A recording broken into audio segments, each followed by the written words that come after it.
Hello दोस्तों, स्वागत है आपका मेरे YouTube चैनल परीक्षा प्लान में। तो कैसे हैं आप लोग? आई होप अच्छे होंगे।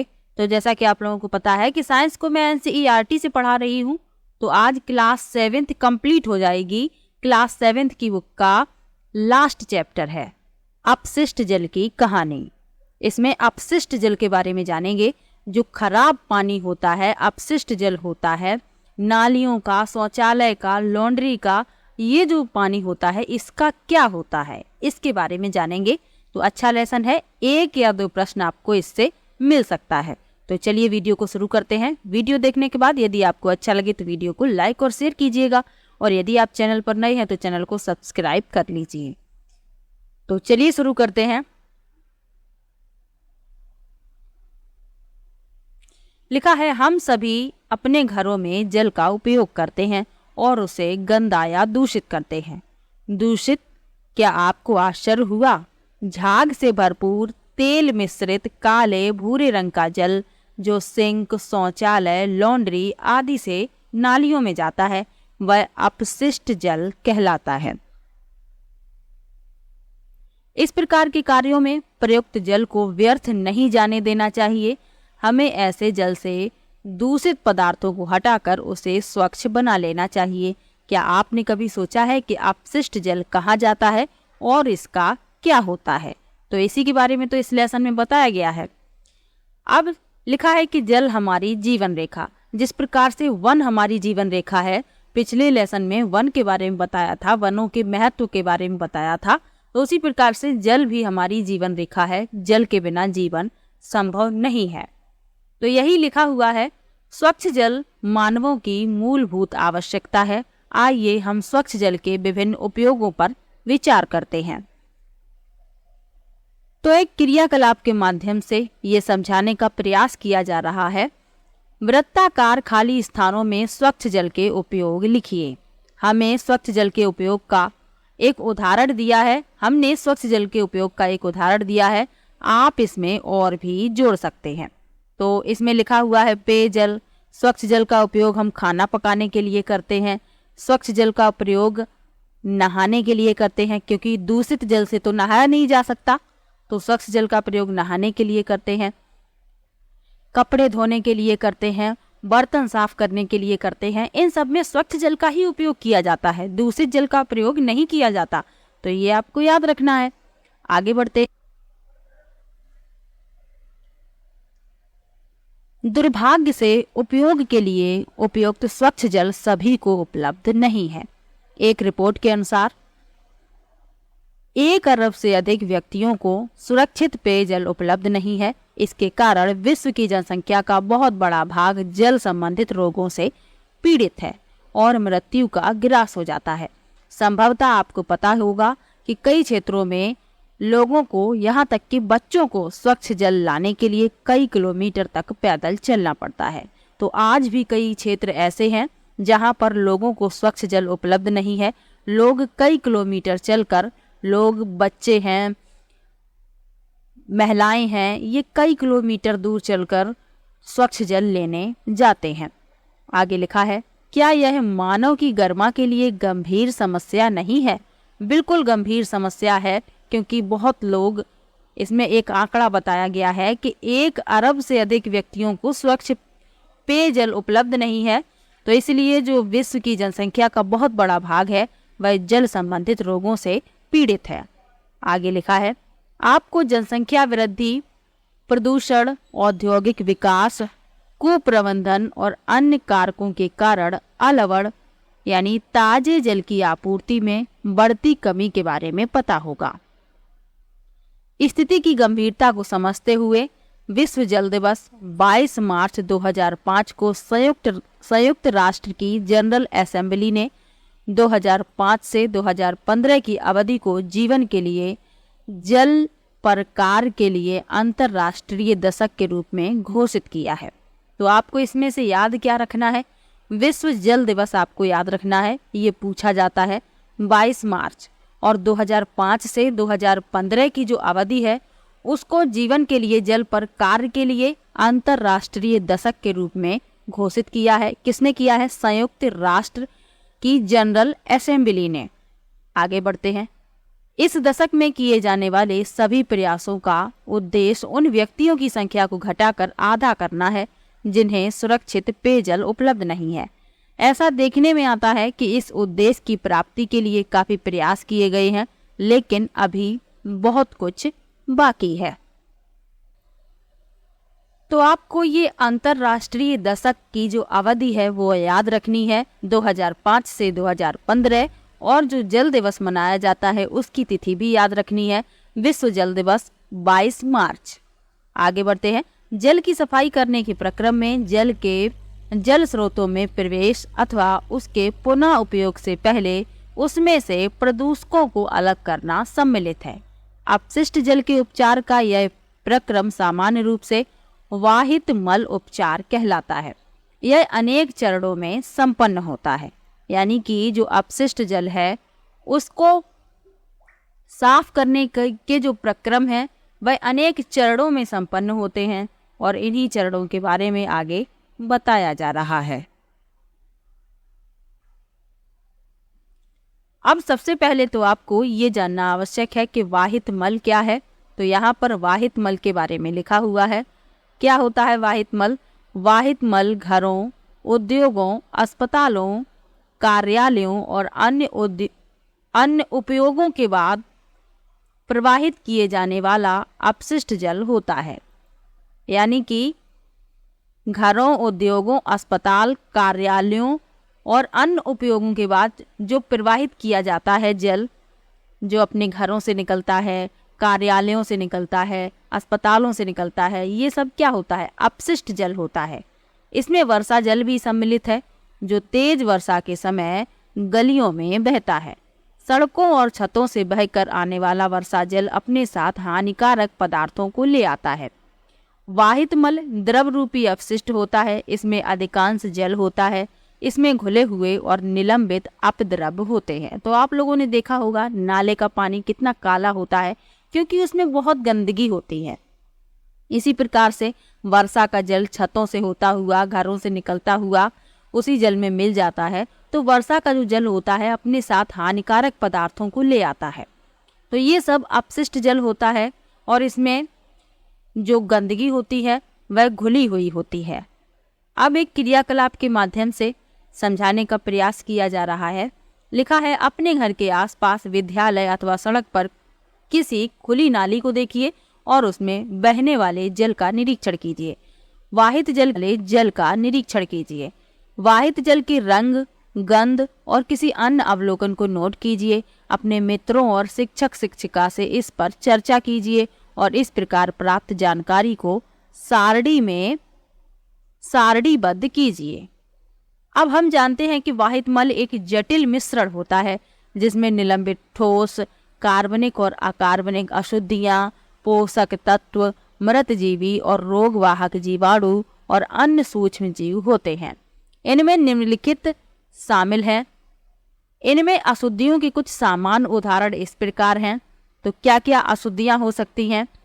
यहाँ से प्रश्न बन जाता है, कार्बनिक अशुद्धियां कौन कौन सी हैं? मानव मल, जैविक अपशिष्ट पदार्थ, तेल, यूरिया, पीड़कनाशी, शाकनाशी, फल और सब्जी का कचरा, ये कैसी अशुद्धियां हैं? कार्बनिक। ये आपको याद रखनी है, यहाँ से प्रश्न बन जाता है। अकार्बनिक अशुद्धियां कौन कौन सी हैं? नाइट्रेट, फास्फेट और धातुएं। पोषक तत्व कौन से हैं? फास्फोरस और नाइट्रोजन युक्त पदार्थ। जीवाणु कौन से हैं? हैजा, टाइफाइड आदि रोग उत्पन्न करने वाले क्रमशः विब्रियो, कोलेरा एवं साल्मोनेला पैराटाइफी, ये जीवाणु अपशिष्ट जल में होते हैं। और अन्य सूक्ष्म जीव कौन से हैं? पेचिश आदि रोग उत्पन्न करने वाले प्रोटोजोआ। तो ये आपको याद रखना है। कार्बनिक और अकार्बनिक अशुद्धियां जरूर याद रखिएगा। अब क्या लिखा है? जल शोधन एक घटनापूर्ण यात्रा। क्योंकि मैंने पहले ही आपको बताया कि ये कई चरणों में संपन्न होती है, तो उन्हीं सभी चरणों को एक एक करके समझाया जा रहा है। तो चलिए शुरुआत करते हैं। लिखा है, घरों तथा सार्वजनिक भवनों को स्वच्छ जल की आपूर्ति सामान्यतः पाइपों के एक जाल द्वारा की जाती है। आपके घर में जो पानी की सप्लाई है वह पाइपों द्वारा ही की जाती है, और ये पाइप दूर दूर से आते हैं और ये एक बड़ा जाल है जो सब जगह फैला हुआ है। आगे लिखा है, और पाइपों के एक अन्य जाल द्वारा उपयोग किए जा चुके जल को ले जाया जाता है। यानी एक जो जाल है वह क्या कर रहा है, आपको शुद्ध जल की यानी स्वच्छ जल की आपूर्ति कर रहा है, और दूसरा आपके द्वारा जो जल दूषित कर दिया जाता है यानी आपके घरों से निकलता है, तो एक पाइपों का जो जाल है वह उसे ले जाता है। कल्पना कीजिए यदि हम भूमि के अंदर देख सकते तो इसमें हमें बड़े और छोटे पाइपों का एक जाल दिखाई देगा, जिसे सीवर कहते हैं, जो मिलकर मल विसर्जन की व्यवस्था करता है। यह एक परिवहन तंत्र की तरह कार्य करता है जो वाहित मल को उसके उद्गम स्थल से उसके निबटान के स्थान अर्थात उपचार संयंत्र तक ले जाता है। मल व्यवस्था में मेन होल सामान्यतः प्रति 50 मीटर से 60 मीटर की दूरी पर 2 अथवा अधिक सीवरों के संधि स्थल पर अथवा उन स्थानों पर स्थित होते हैं जहां दिशा में परिवर्तन होता है। तो आपने मेन होल देखे होंगे, तो ये 50 मीटर से 60 मीटर की दूरी पर या 2 अथवा अधिक सीवरों के संधि स्थल पर होते हैं या उन स्थानों पर होते हैं जहां दिशा परिवर्तित होती है। अब एक क्रियाकलाप लिखा हुआ है, तो चलिए इसको पढ़ लेते हैं। इसमें सभी जो क्रियाकलाप लिखे हुए हैं सभी महत्वपूर्ण हैं, तो इसीलिए इनको पढ़ना आवश्यक है। तो लिखा है, अपने घर, विद्यालय अथवा किसी सार्वजनिक भवन से वाहित मल के पथ का अध्ययन करें। निम्नलिखित कार्य करें। वाहित मल के पथ का रेखा चित्र बनाएं। गली, सड़क अथवा परिसर में घूमकर उनका सर्वेक्षण करें। मैन होलों की संख्या मालूम करें। किसी खुले नाले के इर्द गिर्द और उसके जल में कौन से सजीव पनप रहे हैं उनकी सूची तैयार करें। यदि आपके घर के आसपास मल जल निकास व्यवस्था तंत्र न हो तो यह मालूम कीजिए कि वाहित मल का निपटान कैसे होता है। अब लिखा हुआ है प्रदूषित जल का उपचार। अब प्रदूषित जल का उपचार कैसे किया जाता है, तो उसके लिए एक क्रियाकलाप लिखा हुआ है। इस क्रियाकलाप को हमें पढ़ने की आवश्यकता नहीं है, हम सीधा उस संयंत्र के बारे में जानेंगे जिसके द्वारा अपशिष्ट जल का उपचार किया जाता है। तो लिखा है अपशिष्ट जल उपचार संयंत्र।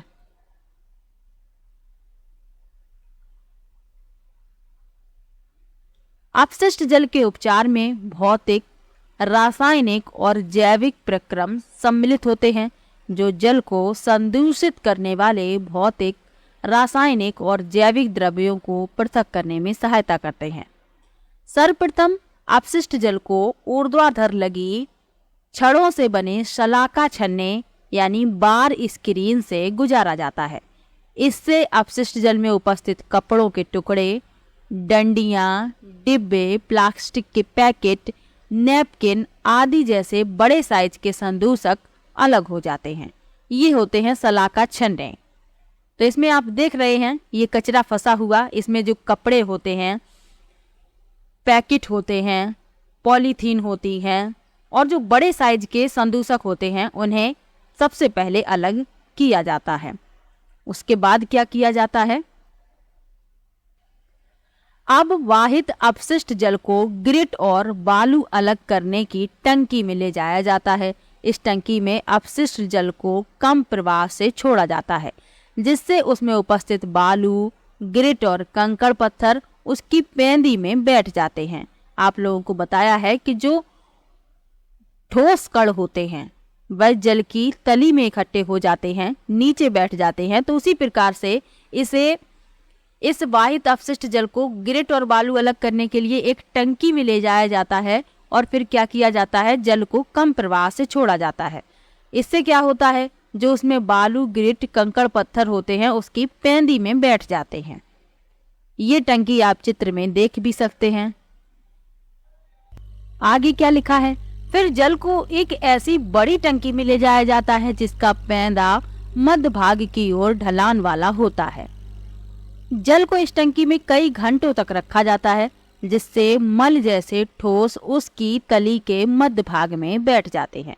यानी जल को ऐसी टंकी में ले जाया जाता है जिसका पैंदा मध्य भाग की ओर ढलान वाला होता है। तो इससे क्या होता है, मल जैसे जो ठोस जल में मिले हुए होते हैं वह उसकी तली में बैठ जाते हैं, तली के मध्य भाग में बैठ जाते हैं। इन अशुद्धियों को खुरच कर बाहर निकाल दिया जाता है। यह आपंक यानी स्लज होता है। अपशिष्ट जल में तैरने वाले तेल और ग्रीज जैसी अशुद्धियों को हटाने के लिए अपमथित्र यानी स्कीमर का उपयोग किया जाता है। इस प्रकार साफ किया गया जल निर्मलीकृत जल कहलाता है। यानी कि इससे बड़ी बड़ी अशुद्धियां हटा दी गई। क्या क्या, कपड़े हैं, पैकेट हैं, पॉलीथीन है, ये हटा दिया गया। उसके बाद जो ठोस उसमें अशुद्धियां थी जैसे मल है, ये भी हटा दिया गया। फिर तेल और ग्रीज को हटा दिया गया। तो इस प्रकार जो जल साफ किया गया यह जल कहलाता है निर्मलीकृत जल। आगे बढ़ते हैं। अभी प्रक्रम समाप्त नहीं हुआ है, अभी इसमें और भी चरण बाकी हैं। यहाँ आप देख सकते हैं ये जल अपमथित्र है यानी स्कीमर। इससे क्या किया जाता है, तेल और ग्रीज वाली जो अशुद्धियां होती हैं उन्हें अलग किया जाता है। आगे बढ़ते हैं। आपंक को एक पृथक टंकी में स्थानांतरित किया जाता है जहां यह अवायवीय जीवाणुओं द्वारा अपघटित हो जाता है। इस प्रक्रम में उत्पन्न होने वाली बायोगैस का उपयोग ईंधन के रूप में अथवा विद्युत उत्पादन के लिए किया जाता है। यानी कि जो आपंक होता है उसे एक टंकी में स्थानांतरित कर दिया जाता है जहां यह अवायवीय जीवाणुओं द्वारा अपघटित हो जाता है, और इस प्रक्रम में जो बायोगैस उत्पन्न होती है उसका उपयोग किया जाता है ईंधन के रूप में और विद्युत उत्पादन में। आगे बढ़ते हैं। निर्मलीकृत जल में पंप द्वारा वायु को गुजारा जाता है जिससे उसमें वायवीय जीवाणुओं की वृद्धि होती है। ये जीवाणु निर्मलीकृत जल में अब भी बचे हुए मानव अपशिष्ट पदार्थों, खाद्य अपशिष्ट, साबुन और अन्य अवांछित पदार्थ। तो जो निर्मलीकृत जल होता है उसमें से अब वायु को गुजारा जा रहा है। इससे क्या होता है, वायवीय जो जीवाणु होते हैं उनकी वृद्धि हो जाती है, और ये वायवीय जीवाणु जो जल में अभी भी मानव अपशिष्ट, खाद्य पदार्थ, खाद्य अपशिष्ट, साबुन और अन्य अवांछित जो अशुद्धियां बची हुई हैं उनका उपभोग कर लेते हैं। आगे बढ़ते हैं।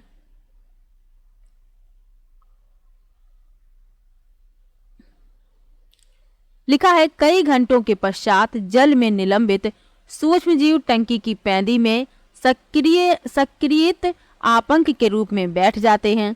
अब शीर्ष भाग से जल को निकाल लिया जाता है। सक्रियत आपंक लगभग 97% जल है। जल को बालू बिछाकर बनाए शुष्कन तलों अथवा मशीनों द्वारा हटा दिया जाता है। शुष्क आपंक का उपयोग खाद के रूप में किया जाता है। यानी कि जो शुष्क सूखा हुआ आपंक बचता है उसका उपयोग खाद के रूप में किया जाता है खेतों के लिए। आगे बढ़ते हैं। जिससे कार्बनिक पदार्थ और पोषक तत्व पुनः मृदा में वापस चले जाते हैं। उपचारित जल में अल्प मात्रा में कार्बनिक पदार्थ और निलंबित तत्व होते हैं। इसे समुद्र, नदी अथवा भूमि में विसर्जित कर दिया जाता है। प्राकृतिक प्रक्रम इसे और अधिक स्वच्छ कर देते हैं। कभी कभी जल को वितरण तंत्र में निर्मुक्त करने से पहले उसे क्लोरीन अथवा ओजोन जैसे रसायनों से रोगाणु रहित कर लेना आवश्यक होता है। तो ये पूरा प्रक्रम था जो मैंने आपको बताया। इससे क्या होता है, अपशिष्ट जल का उपचार किया जाता है और कई चरणों में ये संपन्न होता है। आगे एक महत्वपूर्ण तथ्य लिखा हुआ है। क्या है? लिखा है, क्या आप जानते हैं, यह सुझाव दिया गया है कि हमें वाहित मल संयंत्रों के चारों ओर यूकेलिप्टिस के वृक्ष लगाने चाहिए। ये वृक्ष समस्त अतिरिक्त अपशिष्ट जल को अवशोषित कर लेते हैं और वायुमंडल में शुद्ध जल वाष्प को निर्मुक्त करते हैं। तो क्या किया जाना चाहिए? जो वाहित मल संयंत्र है उसके चारों ओर यूकेलिप्टिस के वृक्ष लगाने चाहिए। ये क्या करेंगे? अतिरिक्त अपशिष्ट जल को अवशोषित कर लेते हैं और वायुमंडल में शुद्ध जल वाष्प को निर्मुक्त करते हैं। अब लिखा है, जागरूक नागरिक बने।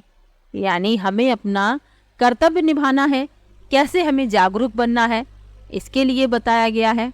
लिखा है, अपशिष्ट पदार्थों की उत्पत्ति मानव के प्राकृतिक एवं सामाजिक क्रियाकलापों का परिणाम है, परंतु हम अपशिष्ट पदार्थों की मात्रा तथा उनकी विविधता को सीमित कर सकते हैं। हम प्रायः कूड़े कचरे से उठने वाली दुर्गंध से परेशानी का अनुभव करते हैं। खुली नालियों का दृश्य घृणित लगता है। वर्षा काल में स्थिति और भी भयावह हो जाती है, जब नालियां उमड़ने लगती हैं और उनका कचरा सड़कों पर फैल जाता है। हमें कीचड़ से भरी सड़कों से अपना मार्ग ढूंढना पड़ता है। ये परिस्थितियां अत्यंत अस्वास्थ्यकर एवं रोगकारक हो सकती हैं। सड़कों पर बिखरे कचरे या अपशिष्ट पदार्थों पर रोगवाहक मच्छर, मक्खियां तथा अन्य कीट पनपने लगते हैं। एक जागरूक नागरिक के नाते आपका कर्तव्य है कि आप नगरपालिका तथा ग्राम पंचायत को इन विषम परिस्थितियों के बारे में आगाह करें तथा उनसे यथोचित कदम उठाने के लिए आग्रह करें। यदि किसी घर से निकलने वाला वाहित मल पास पड़ोस में गंदगी फैला रहा हो, तो आप उनसे अन्य नागरिकों के स्वास्थ्य के प्रति संवेदनशील होने का निवेदन करें। आगे लिखा है, अच्छी गृह व्यवस्था बनाए रखने की प्रक्रिया। अपशिष्ट पदार्थों और प्रदूषकों को उनके स्रोत पर ही कम करने अथवा हटा देने की एक विधि इस बात के प्रति सचेत रहना है कि आप नालियों में किस प्रकार के पदार्थ बहा रहे हैं। खाना पकाने के तेल और वसाओं को नाली में नहीं बहाना चाहिए। क्यों नहीं बहाना चाहिए? क्योंकि ये पाइपों में कठोर पदार्थों की परत जमाकर उन्हें अवरुद्ध कर सकते हैं। तो यदि कोई खाना बच जाता है तो आप उसे नालियों में ना बहाएं, क्योंकि इससे क्या होगा, जो पाइप इस अपशिष्ट जल को ले जाते हैं उनमें परत जमा हो सकती है और ये अवरुद्ध हो सकते हैं। आगे लिखा है, खुली नाली में वसा मृदा के रंध्रों को बंद कर सकती है, जिससे उसकी जल को फिल्टर करने की प्रभावता कम हो जाती है। तेल और वसाओं को कूड़ेदान में ही फेंकें। पेंट, विलायक, कीटनाशक, मोटर तेल, औषधियां आदि रसायन उन सूक्ष्म जीवों को मार सकते हैं जो जल के शुद्धिकरण में सहायक होते हैं, इसलिए इन्हें नाली में मत बहाइए। यानी आपके घर में कोई खराब दवाई हो, मोटर तेल हो, कोई पेंट या विलायक हो, कीटनाशक हो, उसे नाली में नहीं बहाना चाहिए, क्योंकि ये उन सूक्ष्म जीवों को मार देते हैं जो जल का शुद्धिकरण करने में सहायक होते हैं। आगे लिखा है, प्रयुक्त चाय की पत्ती, बचे हुए ठोस खाद्य पदार्थ, मृदु खिलौने, रुई, सैनिटरी टॉवल आदि को भी कूड़ेदान में ही फेंकना चाहिए। ये नालियों को अवरुद्ध कर देते हैं। ऐसे अपशिष्ट ऑक्सीजन का मुक्त प्रवाह नहीं होने देते, जिससे निम्नीकरण का प्रक्रम बाधित हो जाता है। तो आपको इस प्रकार के कचरे को नाली में नहीं फेंकना है, ये आपको याद रखना है। इन्हें कूड़ेदान में ही फेंकना है। आगे लिखा है, स्वच्छता और रोग। यानी स्वच्छता से हम रोगों से बच सकते हैं। कैसे बच सकते हैं, ये बताया गया है। लिखा है, स्वच्छता की कमी और संदूषित पेयजल अनेक रोगों का कारण बनते हैं। यानी कि गंदगी भी अनेक रोगों का कारण है। हमें स्वच्छ रहना है और अपने आसपास भी स्वच्छता रखनी है। आगे लिखा है, आइए हम अपने देश की स्थिति पर चर्चा करते हैं। हमारी जनसंख्या का एक बड़ा भाग आज भी मल व्ययन व्यवस्था की सुविधाओं से वंचित है। ऐसे व्यक्ति मल विसर्जन के लिए कहाँ जाते हैं?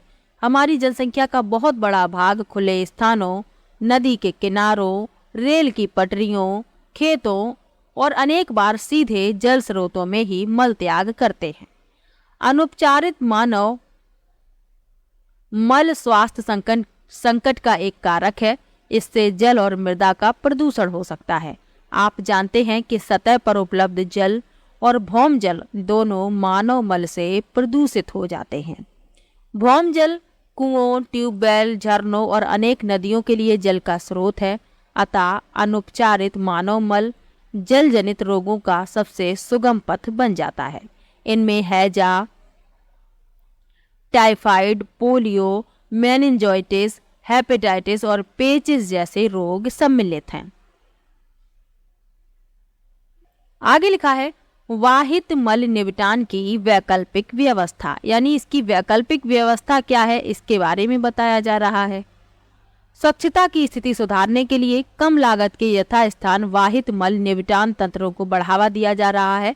इसके लिए कुछ उदाहरण सेप्टिक टैंक, रासायनिक शौचालय, कंपोस्टिंग पिट आदि का उपयोग है।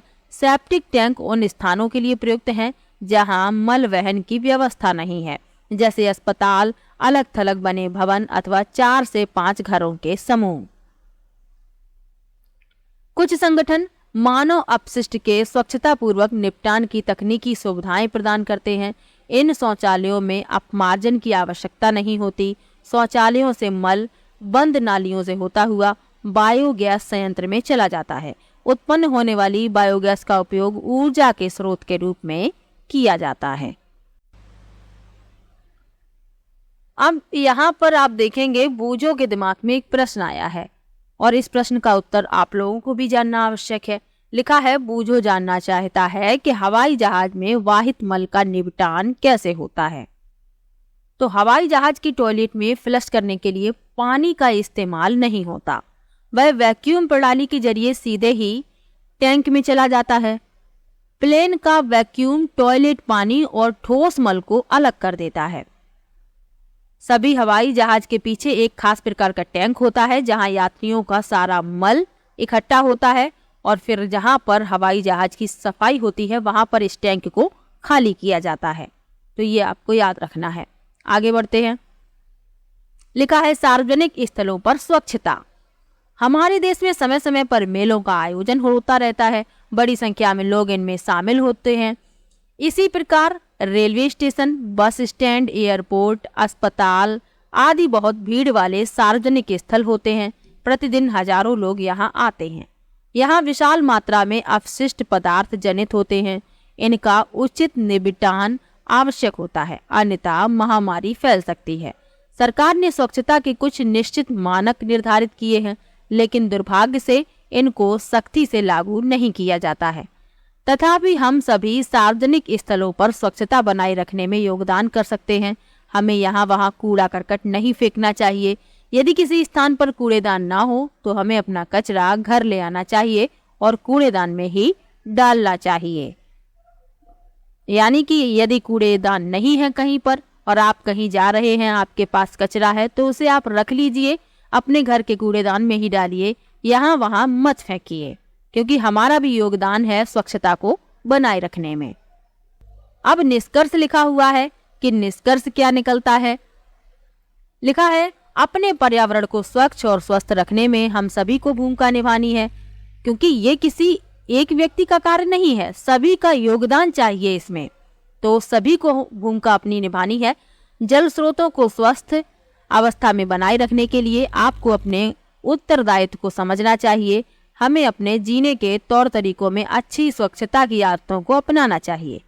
परिवर्तन के दूत के रूप में आपकी व्यक्तिगत पहल से ही बहुत अंतर आ जाएगा। दूसरों को अपने दृढ़ संकल्प, विचारों और आशावादिता से प्रभावित करें।